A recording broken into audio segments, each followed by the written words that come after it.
everybody, this is Threshold Training's at-home workout for Saturday, May 9th, 2020.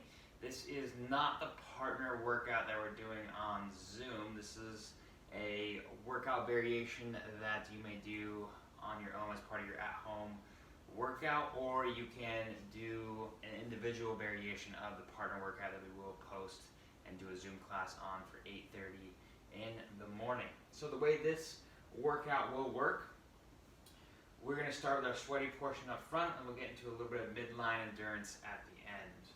So this workout is 4 rounds for time. You're doing 25 calories on the air bike, or 30 calories for males, 25 calories for females on the rower, or a 400-meter run, and then you're going to go right out into 10 devil's press. As an indoor option for the run, row, or bike, you may perform 30 weighted step-ups, okay, alternating legs. We recognize that we may have a snowstorm, so unfortunately, we may need to be inside. So weighted step-ups it is. Devil's press can be performed with one dumbbell, 2 dumbbells. Body weight variation of that is a burpee squat jump. If you have only a barbell, you may perform 10 snatch at a prescribed weight of 115.73. So our goal with this is that we move at a threshold pace on those step-ups, air bike, row, or run, but we have enough in the tank to move consistently and cycle those devil's press, snatches, or burpee squat jumps. Okay? So our limiting factor is really going to be our pace on bike, row, or run, and we're going to have to grind through as we get into the later rounds on the barbell or dumbbell work. So step-ups, you may hold the dumbbell however you want. If you're choosing to do step-ups, you may go to a stair, bench, chair. You can hold it here, you can hold it on your shoulder. Okay, we're just doing 30 alternating legs, making sure we step all the way up on one leg before coming back down. If you're choosing to do the 1 dumbbell devil's press variation, the devil's press looks like the following. Okay, so essentially a burpee to a dumbbell snatch. If you're doing the burpee squat jump variation, you're coming down into a burpee, squatting, and jumping off the floor, leaving the ground. If you are doing the power snatch variation, we're going to start with the bar here and land up overhead. Okay, so for the 1 dumbbell variation, key points of performance: chest touches the floor, dumbbell finishes locked out overhead.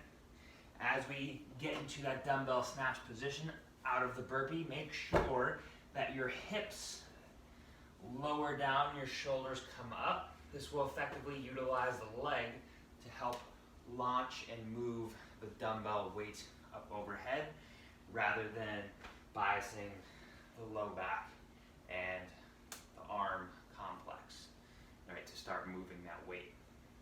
Okay. If you have the 1 dumbbell, try alternating sides, or doing 5 on one side, 5 on the other. Okay. For the other variations, such as the power snatch, okay, similar technique. Okay, hips are going to be below the shoulders, shoulders over the bar. We're going to pull that bar up towards our hips with straight arms, and then we're going to launch it and catch it with bent knees and hips punched out overhead. Once we are done our 4 rounds, we're going to take a minute or two to lower our heart rate and our breathing rate, and then we're going to get into our midline endurance. We're going to do 4 sets of the following complex. We'll do 8 V-ups, 8 hollow rocks, and then a 15-second hollow rock hold. We will rest 60 seconds between sets. So it'll look like the following. Start with my V-ups. Fingers behind my head. Touch my toes, like so. And then after my 8th one, I'll go right into 8 hollow rocks. Okay, so I can In that hollow rock position, hold my arms here. It's a little bit easier than overhead, or I can tuck my knees and rock like so, which is a little bit easier. For the V-ups, something similar. I can bring my elbows towards my knees, or I can perform leg lifts as well. Okay, those are different options if we need to change up the V-up because it's too challenging to do all 8 in a row. After our hollow rocks, we're going to go straight into a 15-second hollow rock hold, trying to maintain compression and tension here within the midline. And then we will rest after that 15-second hollow rock. And then, of course, the potential cookie for this workout is shoveling your driveway for time. But hopefully we don't have to do that. That is dependent on the weather. So have fun with this workout and have a great weekend.